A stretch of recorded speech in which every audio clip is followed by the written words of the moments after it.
Oh, hey everybody, how's it going? Let's see, I see Michael 58, I see a Butch, I see a Will, and I see Al, I see a Gil, he's right down there. Creative, have you went out and created anything today? Ugh. Ugh.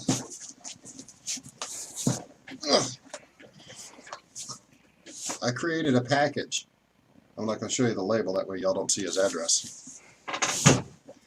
But that's the package for Michael. So,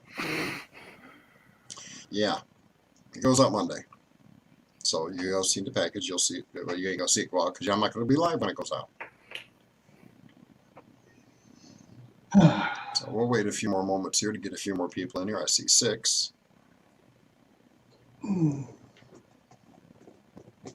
So, Mr. Gill, what did you do productive today?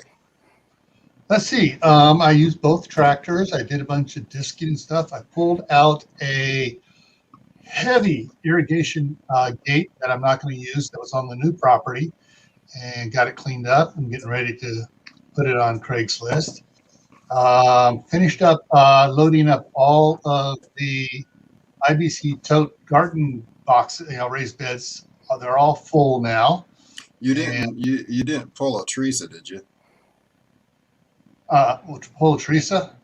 Yeah, she was filling up her horticulture beds, and she forgot to put the cardboard at the bottom. She went ahead and put all the wood on top, forgot to put the cardboard in.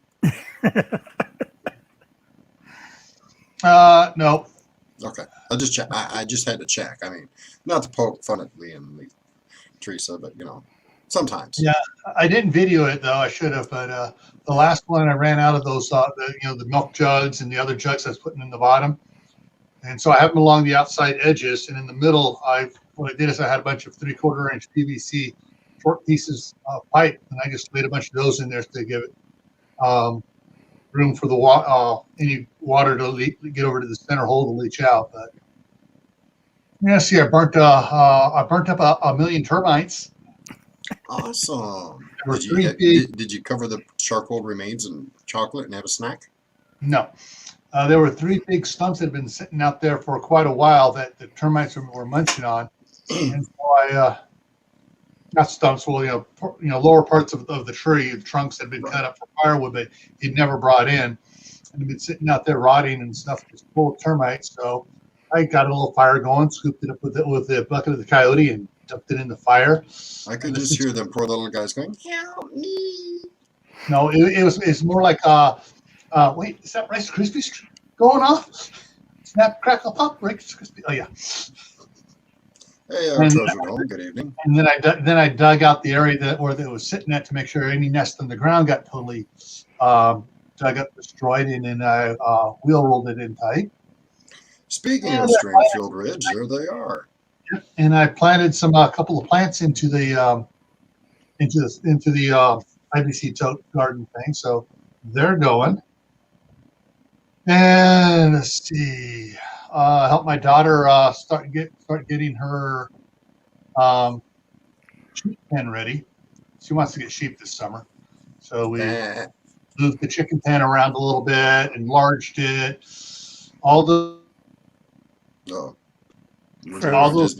pallets I got last year, we started making those into the sheep pen because sheep don't jump, so the 40 wide pallet is tall enough to keep sheep in. So Al, did you have anything for fun today?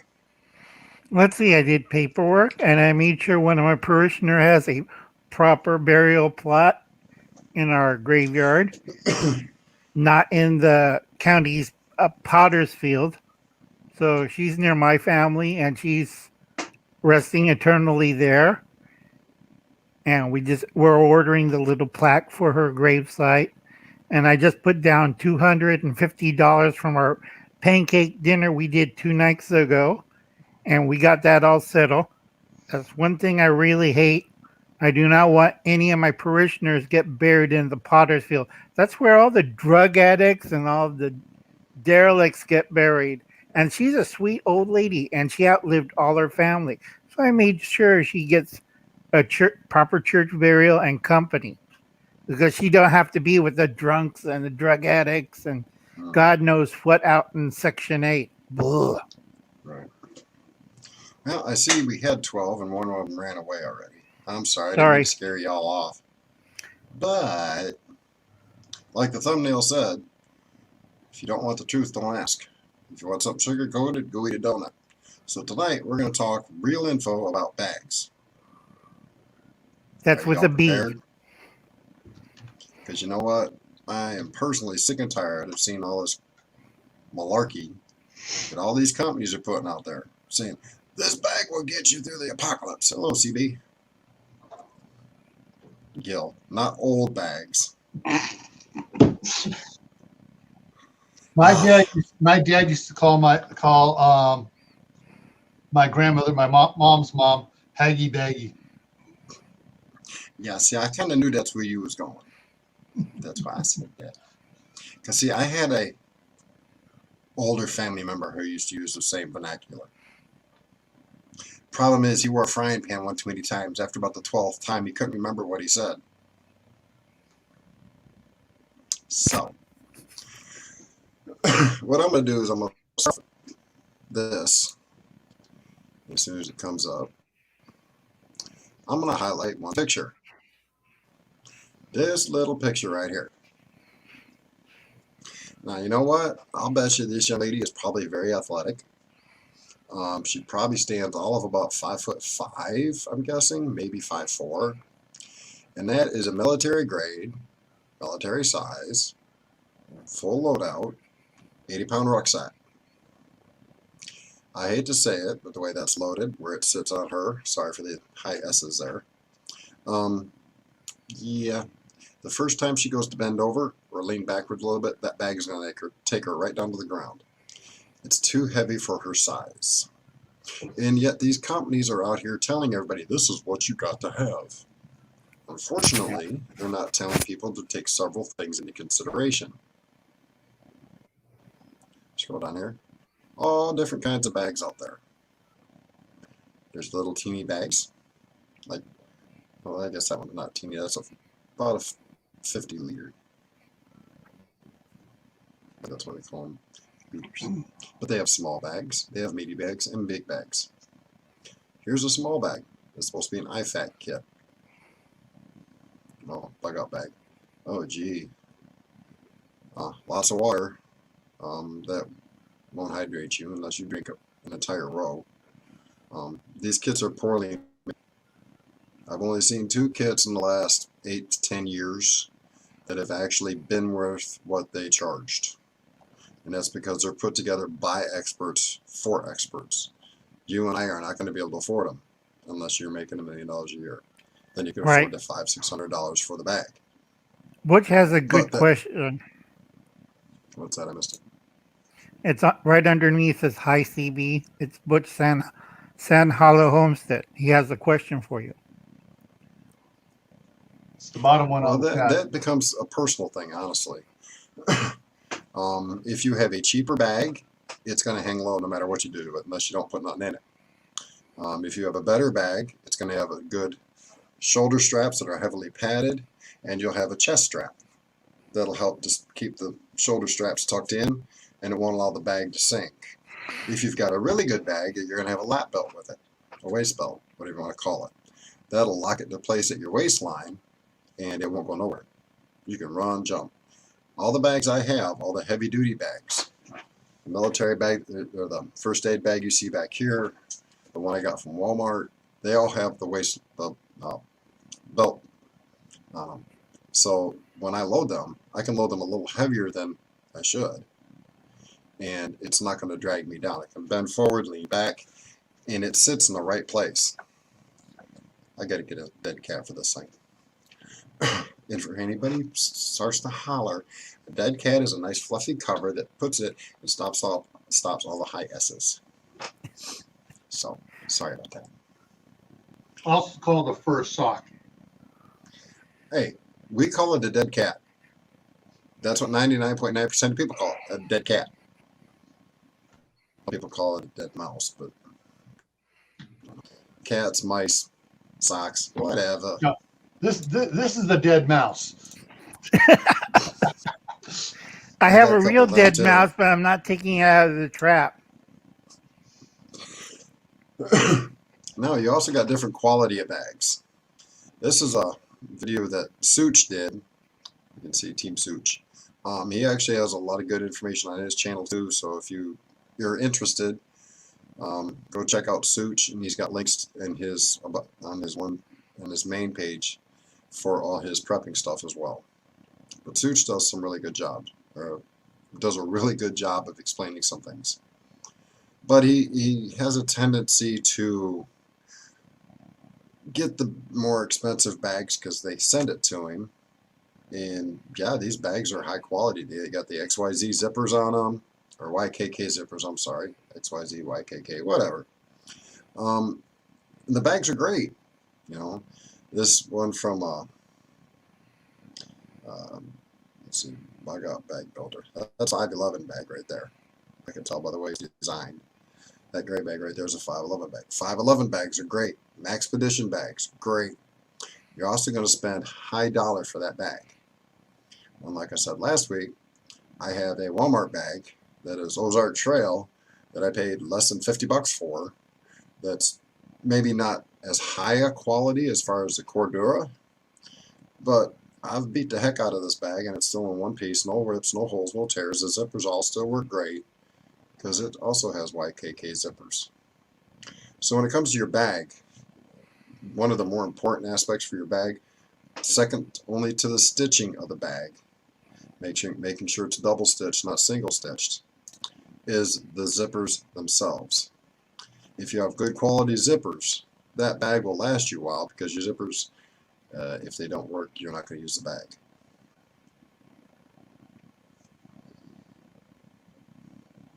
Well, some bags don't need, and I'm not throwing shade on what Will just said, some bags are small enough that you don't need one. I've got a shoulder bag that I got from Wish, and in the description of this video, or this live stream, there is a link to my bag playlist. I was actually ahead of the game tonight. I already had it put in tonight. Don't know how I did that, but I did it.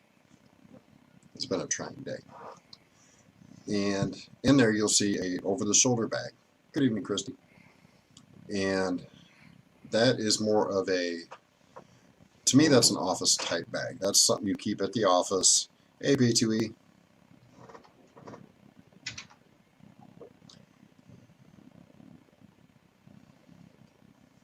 Yep, P2E makes a good point there. So we'll throw that up in front of everybody. That, and check your local flea markets too. And I'm not talking, you know, the one down on the corner street where 5 families got together and put up a yard sale.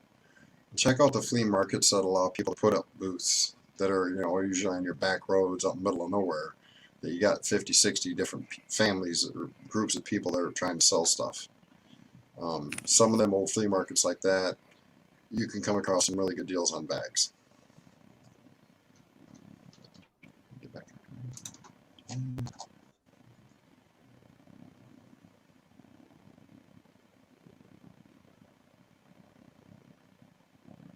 What I was saying, Will, is some bags are too small for it. Some bags, no, the bag for Charles that I got for Charles, it has a chest strap on it and a waist strap. The problem is the bag is so small that if he puts the waist strap on, it's in the middle of his gut. That is detrimental. It's not going to help him any. So some bags don't need it. Your bigger bags, anything over, in my personal opinion, a 35-liter bag needs to have a waist strap and a chest strap. Not all bags come with them, though. Well, if you go look at that playlist, hold on, I've got it handy. I'll get it.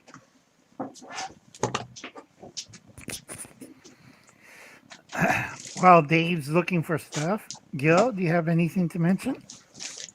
Well, basically, interesting is I have a couple of bags that don't have shoulder harnesses, don't have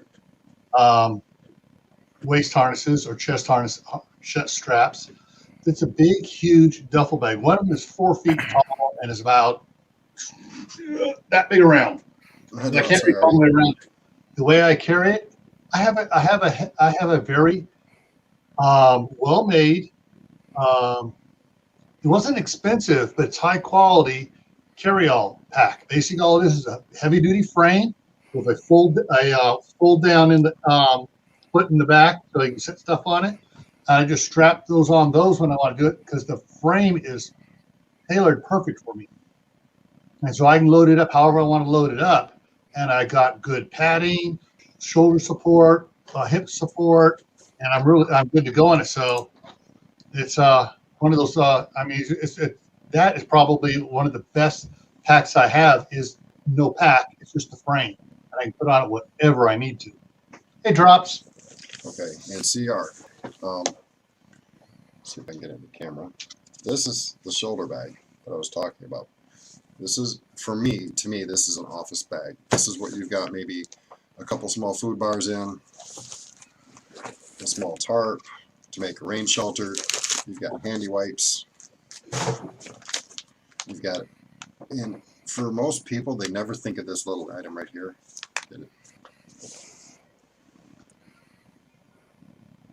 It's an insect repellent. Yeah, those things are great. If you live in a climate where there's insects, the last thing you want to do is be irritated by mosquitoes and everything else biting the pee out of you while you're trying to figure out what you need to do. You need something like this, Dave? Yeah. This carries a saw in it. I mean, I've got all the basics. It's got the 5 C's of survival in this bag. That's my musket bag. And for, get that off this one now.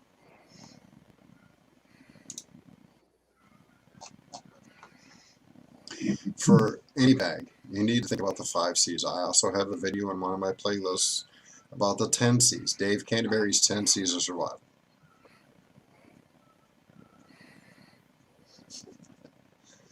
I'll just read Harvey's comment.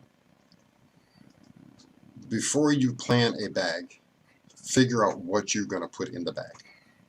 Because if you go out and buy a 60-liter bag, you're going to have that horrible tendency, as everybody does, to fill it until it's full. Then you're going to go to pick up that bag and you're going to say, hey, Doc, I think I got a hernia. And when or something else doctor, worse. I was trying to create a bug out bag, I picked it up, and this is what happened. The doctor's going to laugh hysterically at you. So figure out what you need. Hi, Fish and Loaves. No problem. I'm going to have to go make me another cup of coffee here in a minute, too.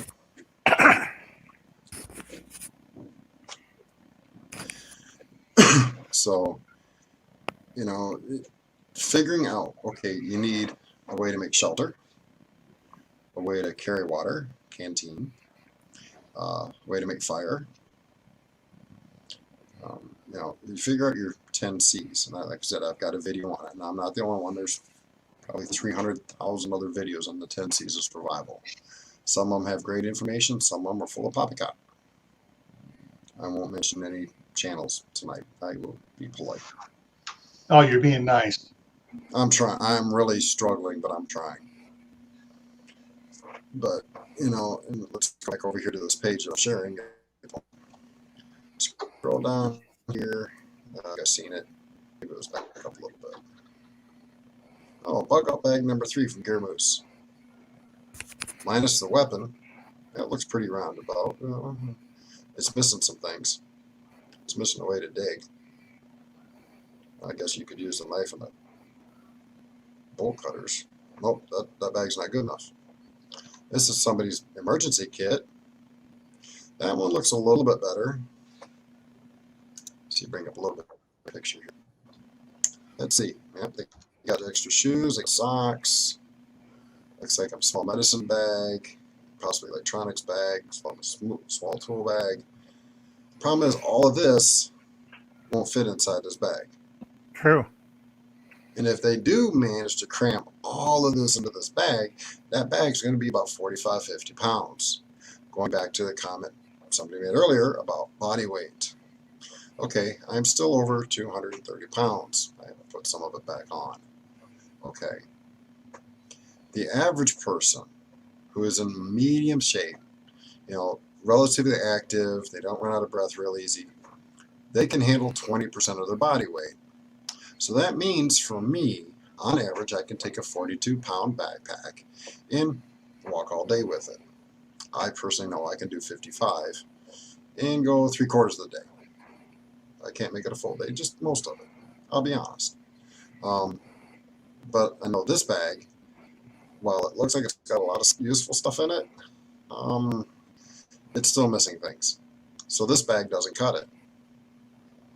I mean, let's see. Yeah, I don't see any way to make fire. Of course, I could be missing it.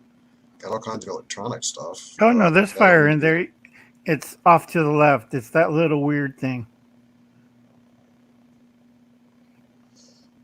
Well, this electronic stuff needs to go. That doesn't need to be in there. There's too many chargers, too many cords. You should have one solar panel, one cord for your phone. This is an emergency go bag. This isn't a end of the world. Emergency kit. Okay. Lock up bag. Why does he have flip flops? Yeah, like I said, this doesn't make sense. This isn't a very good bag. No. So Flip flops. If you're going to be taking a shower, a camp bag shower, yeah, well, you're not stepping on pine needles or whatever. man up. Sorry, just man up. Also This one cracks looks me a up. little We had bit a roll of toilet paper too.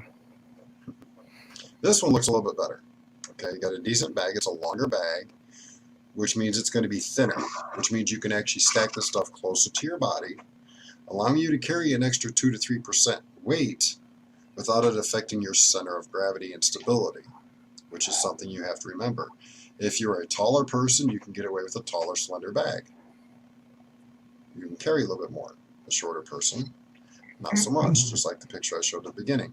That young lady, while being probably very athletic, isn't going to carry that 80-pound rucksack nowhere. She's going to fall over on her face and be injured. This one here looks better. You got a shovel, got a hatchet, got fire, multi-tool, poncho, dust masks, and, flashlight, knife, first aid kit. I mean, you can see this is relatively decent. The heat, some people might not know, that's a fuel. You can use that to start your little hot water boiling here. Okay, he's got a sleeping bag. I would prefer another way of shelter personally, but No tarp. Right. I would ditch one of these extra Nalgene bottles and put in a small blue tarp to create shelter. Okay. The point I'm trying to make is, while this is a decent looking item, it needs to be modified. There's pieces missing, and there's, yeah, it's nice to, but you don't need 3 bottles. 2 will get you. Take one out, put in a tarp. Give yourself a way to make shelter. There's also, I don't see no cordage. Where's your cordage? Any kind of cordage.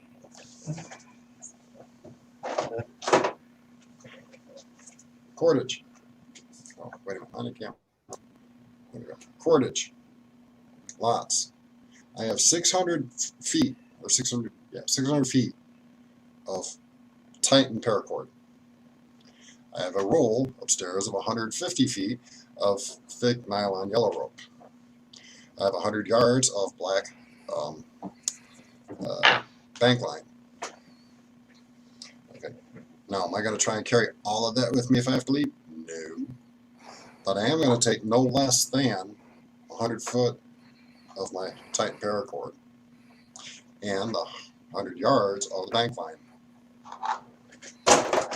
Now, for a bag, excuse me,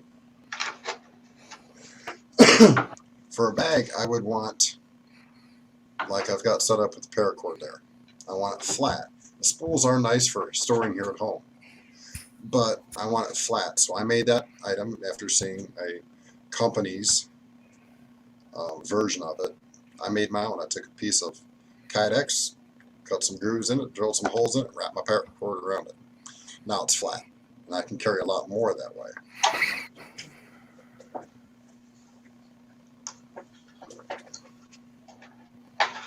We also use bungee cords, drop family, That's a trick I learned in Europe.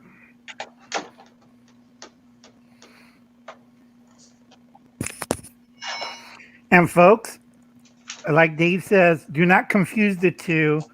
Paracord and regular rope have two different functions. You do not chase cows with paracord. You can, but you ain't gonna like what it does to your hands. Right. Or the cow do to you. Mm-hmm.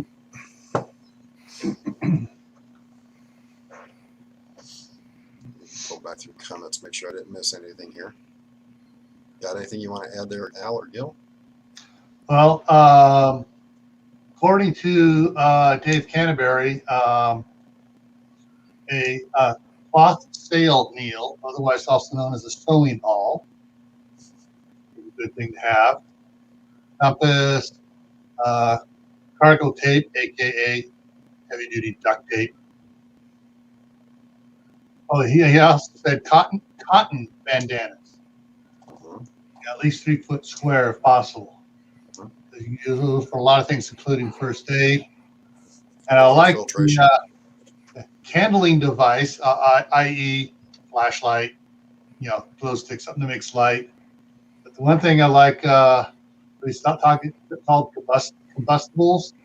And his thing, it lists a whole bunch of different type of matches and everything else. But I got something new, and I'll be coming out with tomorrow with the video on it. Zippo plasma lighter. Fully windproof. You can't blow it out. And hopefully it doesn't run out of fuel. It does. Well, it's battery operated. Charged. Battery operated, but one of those little small, about this big, solar powered little battery things. Charge it right up in an hour. Well, that's good. I tell a lot of people, a lot of things in your go bag, because I had a friend of mine who had a problem. He had too much stuff in his go bag, and I said, "Do you have a fishing vest? Put it in a fishing vest is a lot easier. All the small stuff, so you have more room in your go bag.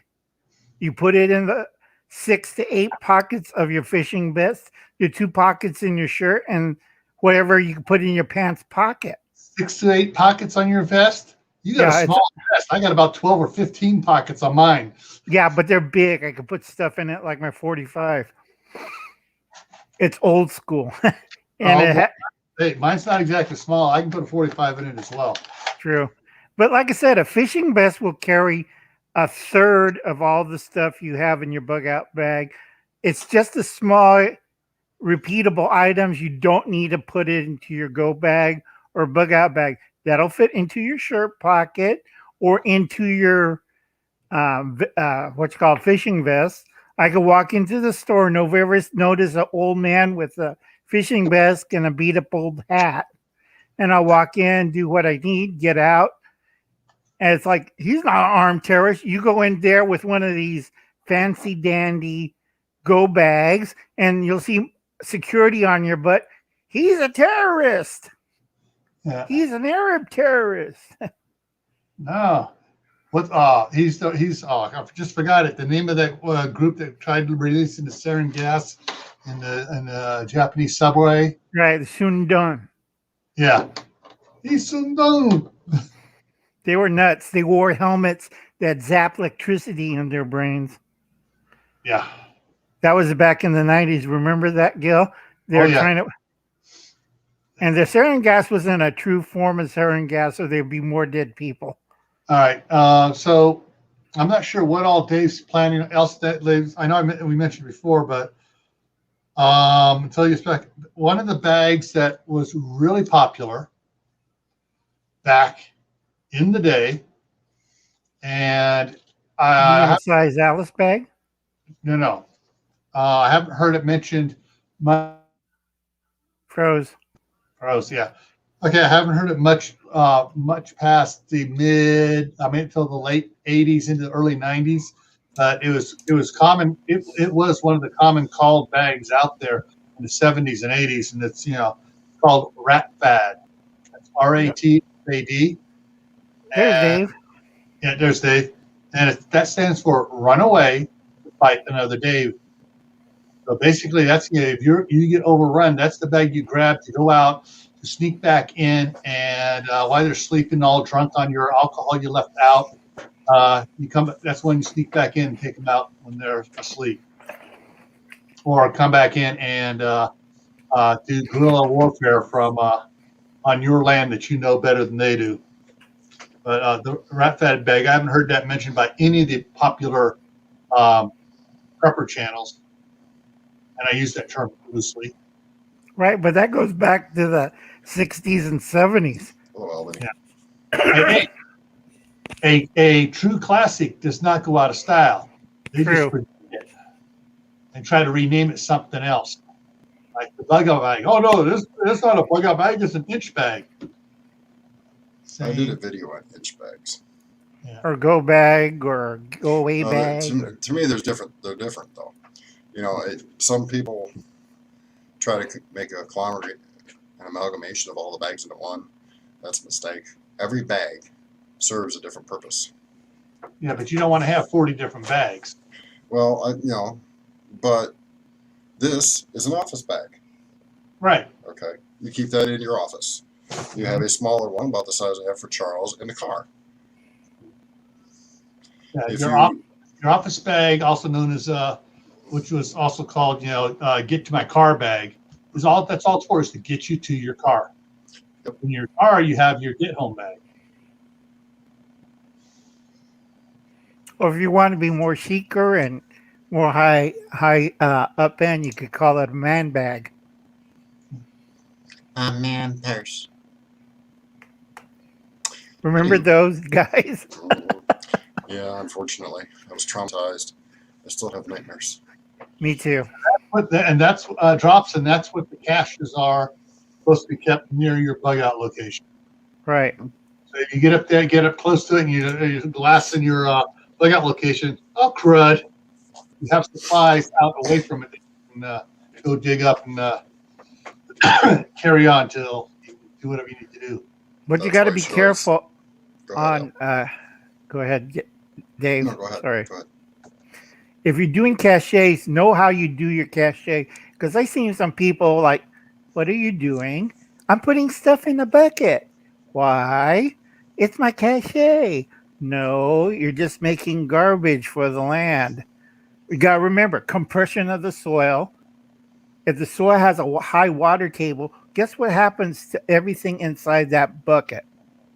If the bucket leaks, yeah, it all becomes moldy and rusty and Well, rot. the other part of that too is if the bucket's well sealed and you've got a high water table, guess what happens to the bucket?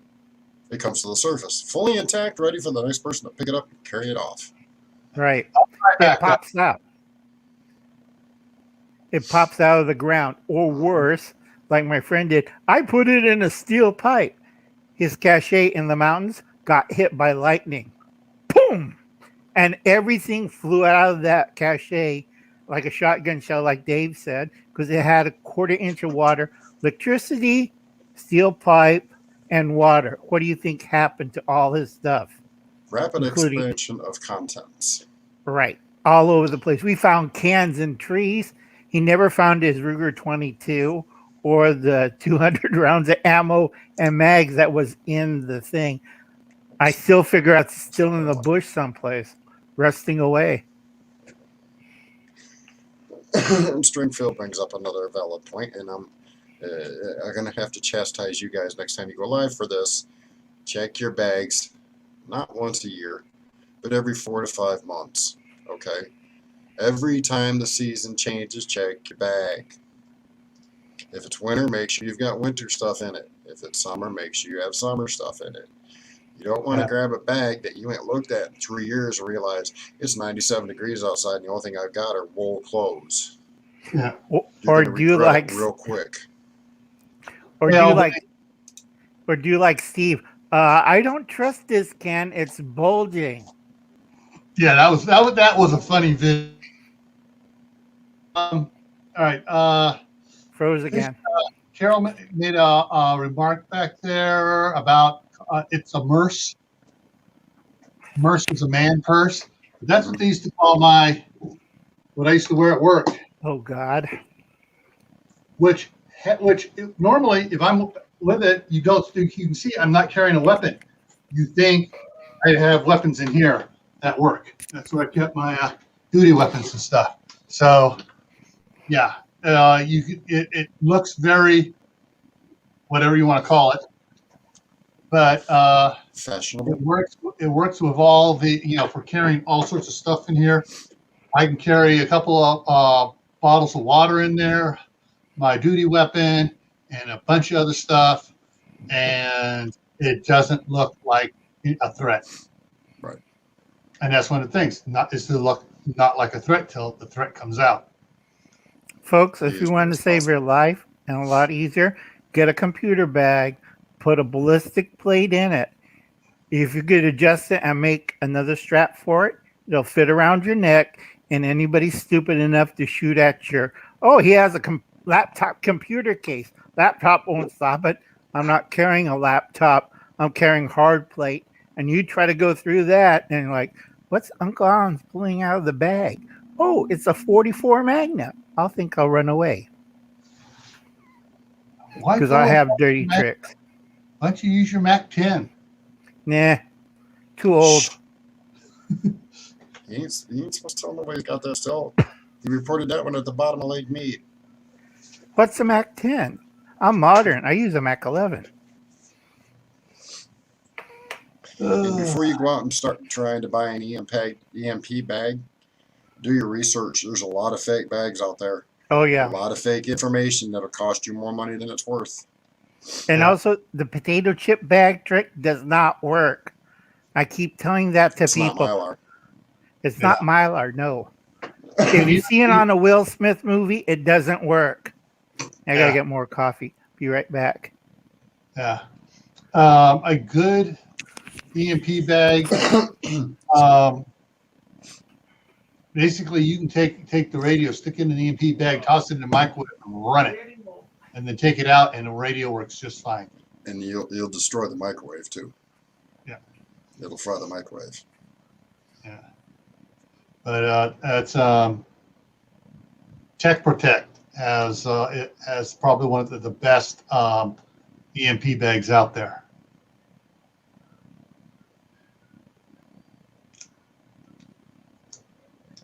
That's not a MERS. I was thinking of the clutch European men carry.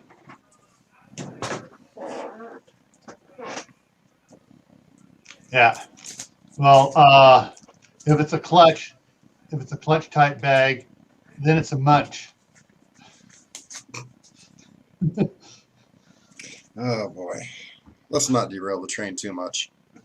Woo-hoo! That's my job. But back to the subject of this evening's little gathering. Mhm. If you haven't really dived into building a bag, I've got, I don't know, 6 or 8 videos that have created a playlist that's in the description of this video or this live stream. Go back. I need to watch hours anyway. Go back and watch a couple of those. Now, I'm not saying I'm all knowing. I'm the smartest, computer chip in the block here. But I do have some experience. And I come at it from a different perspective than 90% of other channels. I don't come at it like, man, this titanium cup weighs 0.3 ounces compared to this plastic cup, which weighs 1.5 ounces. Man, I need to really shave that 0.7 ounces. You know what? An ounce is an ounce. Whether you take that 0.7 ounces and put it in another place, or just keep that plastic cup, which is going to do you more beneficial? That titanium piece of gear that cost you $80, or that plastic cup you bought at the dollar store for $1? Dollar In the store. grand scheme of things, Feature at Walmart. that grand scheme of things, you spend less money in one area allows you to spend a little bit more money on something else. Yeah. So if you wind up saving, say, $79 instead of buying that titanium mug, you can go out and buy a $50 hammock and a $20 sill tarp, and now you have, you've got your cup that you can use, and Now you also have shelter and a sleeping arrangement. So prioritize what you're spending your money on.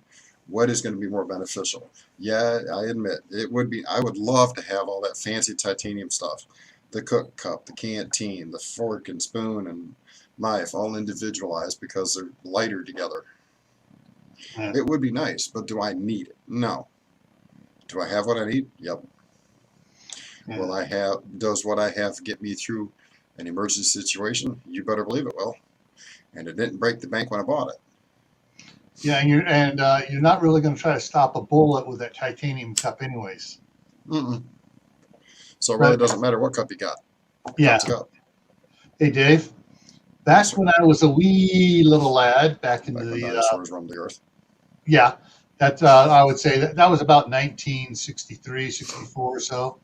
When we used to go camping up in Yosemite, we had a set of plastic cups and a little bit taller plastic glasses and stuff.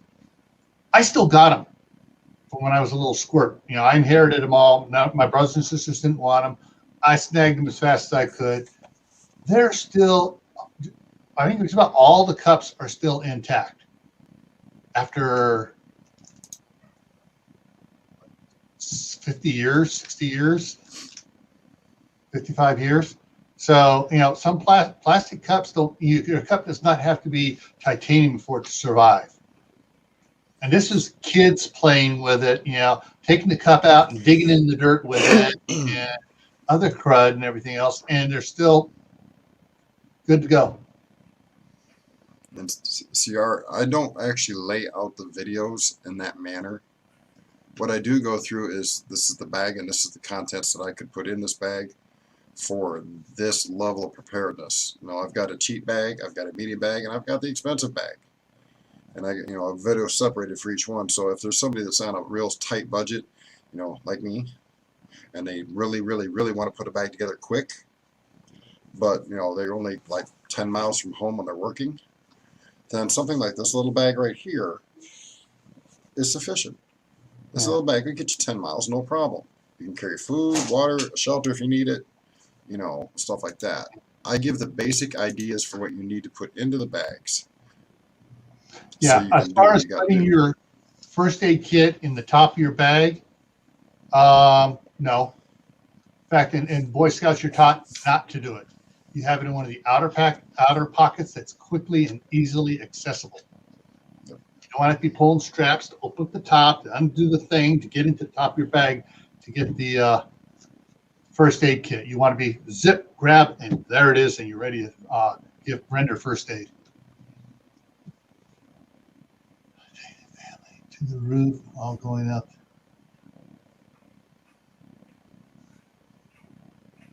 Yeah, just catching up on the chat there. Me too.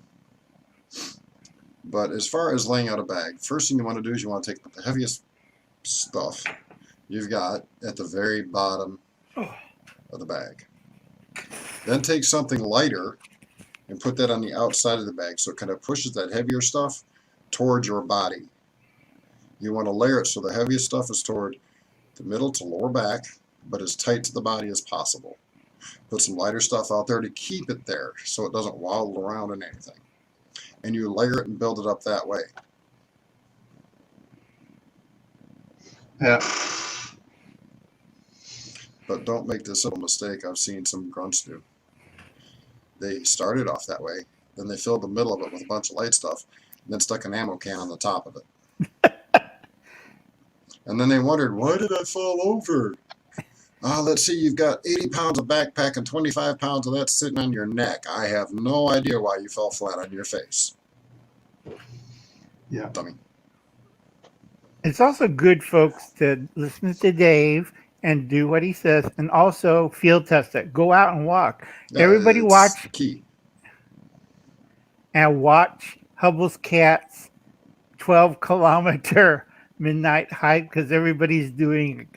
I like Anthony's better. I like Anthony's test better, where he goes out and walks around the track, times himself, see how far he can go, and marks, you know, so he can see how tired he's getting, how slower he's going on the laps and stuff. Right, and he didn't poo in two places on other people's property either. Yeah, Mhm. let's not try to do that, folks. I don't want to see the local headlines.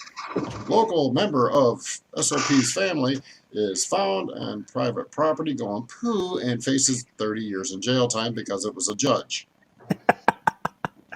Okay, Remember, let's not have those headlines, no, folks. no. But the Conform point your is, pack, like Dave says, to your body shape and form, and space out the proper weight. Because if you don't, you're going to hurt.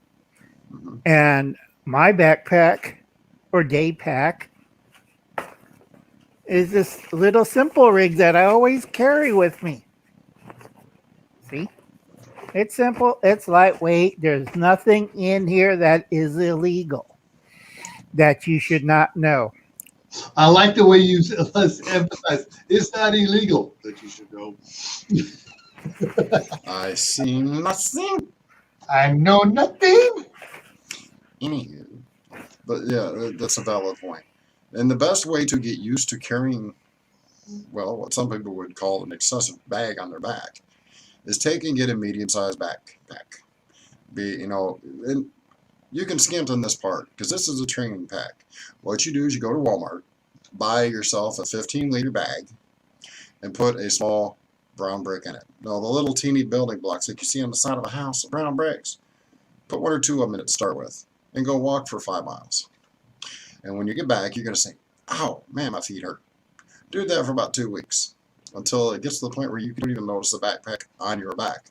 Then add another brick. Do that for a couple weeks. Then add another brick.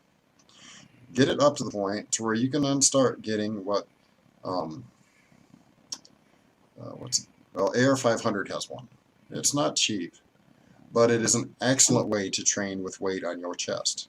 And it is what they call a plate trainer. It's designed to train you to carry the weight of hard plates. And if none of you know what a set of hard plates weighs, Show them, Dave. Oh, God. Folks, if you have no training on these things hurt. all right, this right here is a hard carrying plate. There's 2 plates in here, just 2. Did y'all hear that? That's 40 pounds that just hit the floor. Okay. Do you want to try carrying that in a bag too? If In you're not training, 106, you're not going to do it. right, but also in 106-degree heat. Think about it. It's fitted against your body. You have 20 pounds back of you, and you have 20 pounds in front of you, and you're in 106-degree heat. How long do you Giggling. think you're going to live? All right, Dave, I got one thing to share before I duck out to go set mine up. I've seen a lot of people using these to train with. They can add their different poundage to it each trip. Yeah, and basically that's an Alice pack frame right there. Uh-huh. All right, I'm going to duck out here. I got to go get ready for my live stream coming up here. And I will see you guys over there in 12 minutes. Yep. Okie dokie. All righty. So, just the key points are, first, plan your bag before you buy your bag. Don't just go out and buy the best looking bag you can afford, because you're going to overfill it. I'm guilty of it. The first bag I built weighed 80 flipping pounds. Okay, it was a mistake. I couldn't carry it very far, so I had to go through and I had to throw some stuff out of the bag and realize I don't need 5 of this item. I just need 2. I don't need 20 pounds worth of fire making material. I just need enough to make a couple small fires. And then if I'm smart, I'll go find some chaga or something like that on the tree so I can carry an ember with me while I'm walking through the woods. So pre-plan your stuff. Then when you've got your list of the 5 or 10 C's that you plan on carrying, then go out and put that together and see what, how much room it takes. Then buy a bag accordingly. Make sure if it's a bigger bag and you're a larger framed person that you have a chest and belt strap. And that's not true, Will. I'm in my 50s. I can wear my plate carrier in a 40-pound bag and I can walk 20 miles a day. It doesn't sound like much until you realize how much weight that is. Okay, I carried an 80-pound bag in the military.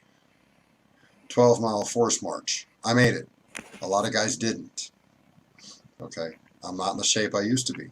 I'm not going to make a 12-mile force march right now. I know I'm not. I'm not going to try and BS anybody into thinking I can. But I can carry 80 pounds and make it 20 miles in a day's time.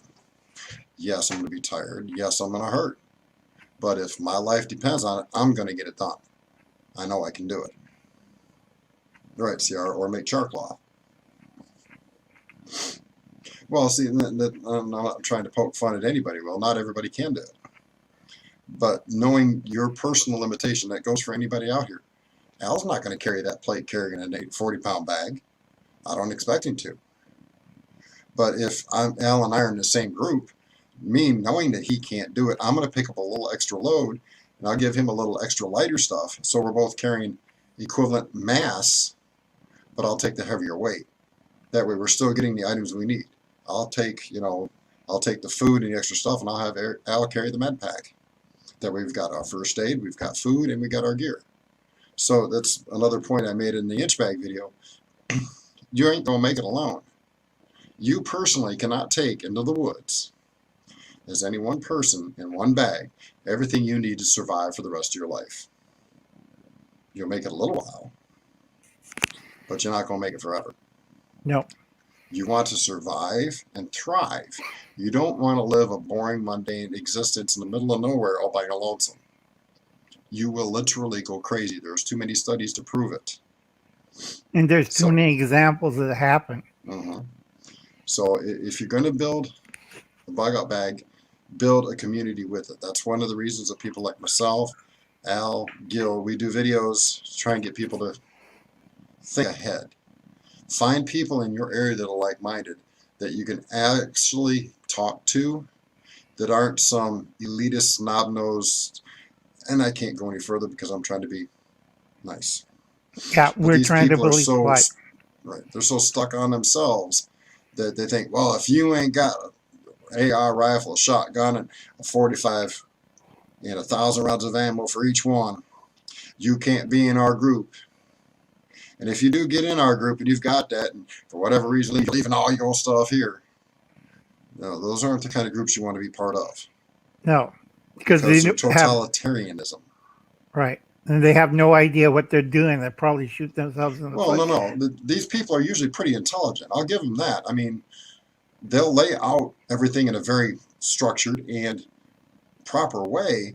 The problem is they're so hell-bent on being the only one right.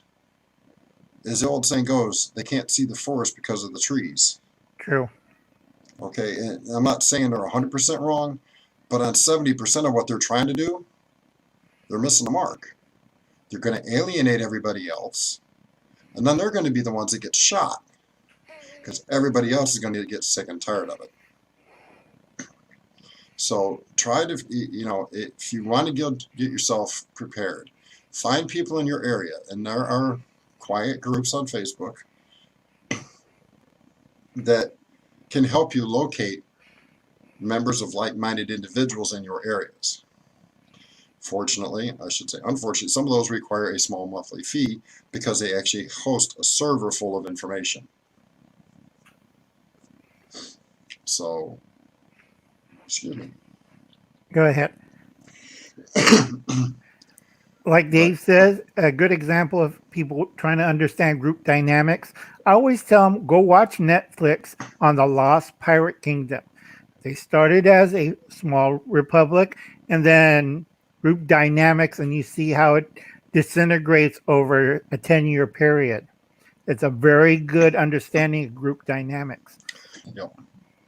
And that's one of the reasons why I recommend people get the U.S. Army's book on psychology. It's not a very thick book. Pretty good size, I guess. But, hold on. It's back there somewhere. Yeah. And I think my chair here is about ready to fall apart. No problem. But yeah, Christy, 50 minutes by car can be a long distance in an emergency. I agree. That's why it's best. And this is just this is what I would do if I was in that situation. And again, this is just me. I'll try to wrap this up here pretty quick. I would take and get a map. And if you can afford it, get a plat book. You can go to your local commission or county commission's office and get a plat book.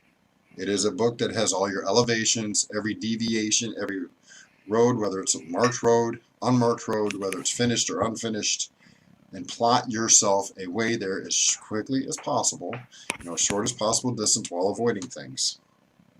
And then take a weekend and a couple friends, and y'all take and put, some food in a bag. Nothing heavy, just some granola bars, a couple bottles of water, and see how far you can walk in a half a day's time. Work on that a couple times. Make sure you know that. And then maybe put like a geocache or something in there of, granola bars that will last. And see if you can't make it that far the next time. Give yourself an incentive to try and push a little bit further each time.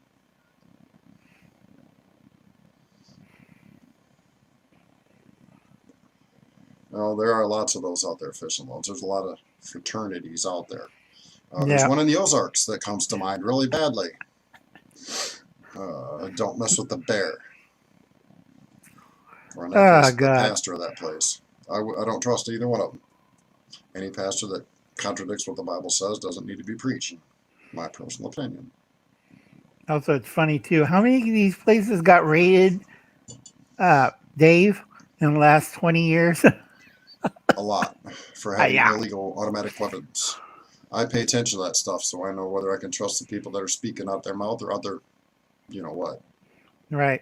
Oh, I have to show you people. I cheat. I plant my sugar snaps. This is one of my sugar snaps. I'm eating sugar snaps right now. Everybody's still in snow and cold weather. It just turned warm, and my plants are producing because I use a 15-gallon tree pot that I had it in the garage or the house on a moving dolly, and I have a grow light on top of it. So I get my peas 1 month earlier than anybody else. They're still planting theirs. The same thing with bags. You have to plant and you have to think every possible maneuver on the bag. Like Dave says right here. CR, you make a valid point. Progress does not make perfection. Very, very correct. David Mule Train, good evening. We're all about ready to head over to Gil's. Yes, Gil, I got the notification. Al, you should have an email. Yep. And so, folks, I'm going to wrap this one up. Y'all have time to go take a quick potty break, grab a drink, and we'll meet everybody over at Gil's at Campat and Family Compound for another exciting edition of Growing Fails. I don't grow, so I don't fail. Until next time, catch y'all later. God bless.